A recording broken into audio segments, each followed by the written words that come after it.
আজকে আমাদের সরকার গঠনের 21 নম্বর দিন।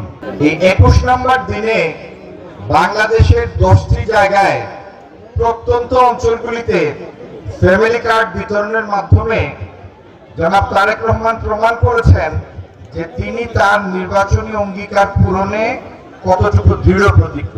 এই ফ্যামিলি কার্ড মাসে একটা নির্দিষ্ট পরিমাণ টাকা পাবেন আপনাদের পছন্দের মাধ্যমে, যেটা বিকাশ হতে পারে, আপনাদের অ্যাকাউন্টে ট্রান্সফার হতে পারে, যে মাধ্যমে আপনারা পছন্দ করবেন সেই মাধ্যমে আপনাদের কাছে এই টাকাটা পৌঁছাবে।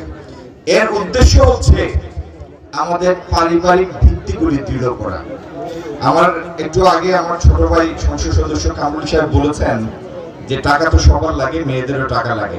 মাননীয় সংসদ সদস্য জনাব কসর আহমদ তার দুটি রাস্তার কথা উল্লেখ করেছেন, আকিলশাহ বাজার হতে হলিপুনা বাজার জগন্নাথপুরে এবং আকিলশাহ বাজার হতে শালদিঘা বাজার। রাস্তাটি দ্রুত বাস্তবায়নের কাজ তিনিই করবেন। আমরা যে যার জায়গা থেকে তাকে পূর্ণ সহযোগিতা দিব যাতে তিনি দ্রুত কাজটি